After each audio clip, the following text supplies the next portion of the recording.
Hello everyone, videos 30 back with another how to play. Today, we're going to how to play the card game Alhambra by Queen's Games. This is the card game version. It's also a older board game version. This came out, I think, originally in 1992. This version that I got is from 2010. And is, I believe, the last time they printed this version. Nowadays, if you want to find a newer version, you have to get the New York version. They changed from an Arabian theme to a Manhattan theme. So, you know, you can get whichever one floats your boat. Basically, it's the same game, just with a different theme. I will say the box is really deep and big for what it is. It's basically some cards and this. It could have been half the size, I'm just saying. But anyways, it is what it is. Put that aside. It is for, by the way, 2 to 4 players. Sorry, 2 to 6 players, ages 8 and up, and can take up to an hour, 45 minutes, an hour. So you get the rules, and you get a scoring reference guide. You're going to have 3 scoring phases, A, B, and C. A and B will be determined by the placement of these cards. And C will be at the very end of the game, which will happen when you can no longer refill this market, if you will. Or I should say, the construction yard. And what you have is these cards that are different places you can build. Basically, it's a set collecting city building type game. And you have these 54 building cards that include things like Seraglio, arcades, not like an arcade, a video arcade, just arcades, or arcades, chambers, garden, pavilion, and tower. In these different colors, and they all have different values. The values are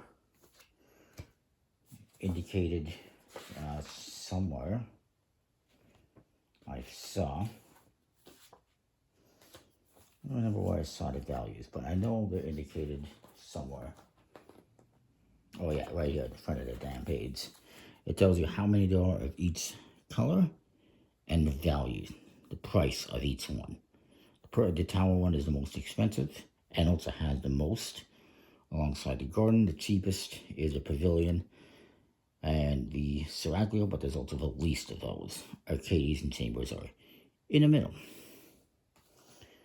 And so what you're going to do, you get that. You also got this money deck, which has money in 4 colors from 1 through 9, I believe it is. And you got yellow, orange, green, and blue, which correspond with these cards here, yellow, blue, green, and orange. They got the same symbols. They also have these little symbols in the index, a keyhole, a square, a circle, and a plus sign for colorblind people to be able to identify them easier. Thumbs up for that. So what you're going to do is you'll shuffle up these cards and shuffle up the other deck. Now, it is 2 to 6 players. Or 2 players, you need to use a dummy player, a robot player. So it's better to just show you 3 players, I suppose. What we'll do is well, I'll just show you quickly. You'll set up some cards here in the market. This number you see on the card, this 4, for instance, is the cost. I don't know if you can see that or not because of the, there you go. This, so 4 is the cost, and the currency is the orange one. Don't get confused. It can be easy to get confused. Oh, it says red 6, so it's got to be red 6. It's not. It's green and 6 is what it is.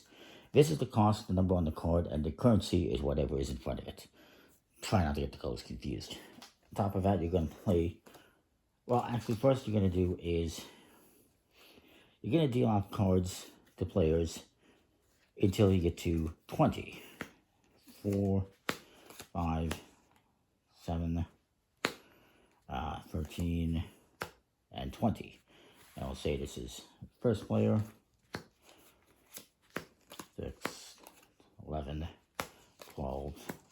14, 15, 16, and they have more than 20. As soon as someone has more than 20, you move on. That is that. So you're going to deal out cards until you, for each player, until you hit 20 or more. Now, whoever has the least amount of cards, that be me, gets to start. If there's a tie, then you look at who has the least value. And you're going to keep these hidden for yourself. And then you're going to deal out 4 cards. Well, actually, you're going to divide the deck first, I suppose, roughly into 5 fairly even piles.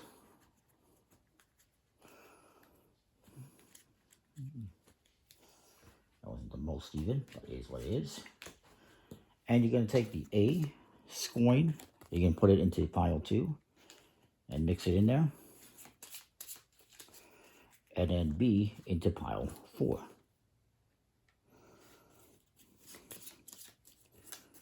And then you're going to put everything on top of pile 5.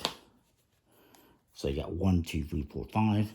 Scoring B is somewhere around 2/3, and then the other one somewhere around 1/3 and around 2/3, if you will. And then you flip over the first 4 currencies. On your turn, there's 2 things you can do. One is you can build.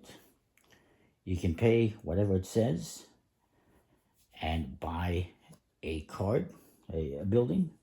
So for instance, I have a 9 yellow. This is yellow and it's 9. I can buy that and I would discard this and I would take it. And then since I paid the exact value, 9, I get another opportunity. You get another chance to do something, another action. Now I don't have, this is a 6 green. As per this is a 4 yellow, which I could do. And this one is a 7 in blue, which I can't do. So I could, if I want, buy this one for that. So maybe I do that. Now I'm going to lose out $1, but it is what it is. I add that, and then my turn is over. Moving on to the play over here. Oops. Wrong cards, my bad. That's probably why it's best to have one deck here and one deck here, so you don't get mixed up. This person, they get a bunch of orange, so they say, you know what, I'm going to buy the 8 in orange. And since they did the exact value, they get another turn. They can't, well, technically they could buy this 1 yellow for $4, and then that ends their turn. And then we're going to refill the market or the construction yard. The next person's going to go. Now, another thing you can do on your turn if you want is you can take money. And you can take 1, possibly more than 1. And this guy, he's not going to do that though. He's got lots of money. He's going to buy this one for $7. And then he's going to end his turn. Well, actually, he paid exact money, so he's going to take a currency. Now we refill the market. You only refill the market once a person's turn is complete, not immediately. Now, the other thing when it comes to collecting money is you can take more than 1 card as long as it is 5 or less. So if I want, I can take this 3 and 2. And that is how you can do more than 1 at a time. And refill this. You continue going around. Once you get to the first scoring card, you're going to do this. And whoever has the most of each of these colors will get however many points it says. Then you continue. Are you going to stop immediately as soon as you reveal that card and not continue that turn? So as soon as you go refill the money and you reveal that card, you stop immediately. Then you continue. Once you get to scoring marker B, Whoever has the most and second most of each color will get X amount of points. And then, once you've gone through this and you can no longer refill a yard, you will do the final scoring. And you're going to need a pen and paper to keep track of this. And whoever has the most points at the end wins. I think it's a pretty cool game. It also plays basically the same, from my understanding, as the board game, the original board game, except that that one I think used tiles and other stuff. This one uses cards.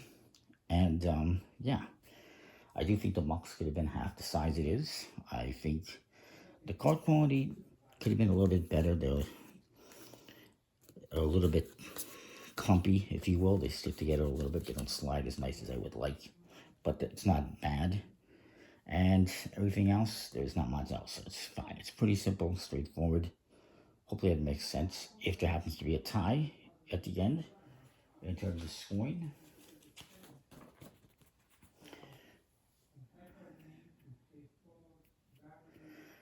everyone just shares the victory. Now, there is special rules, like I said, for 2 players, where you are going to be playing against the creator of the game, Dirk Hand. It's going to be a computer player.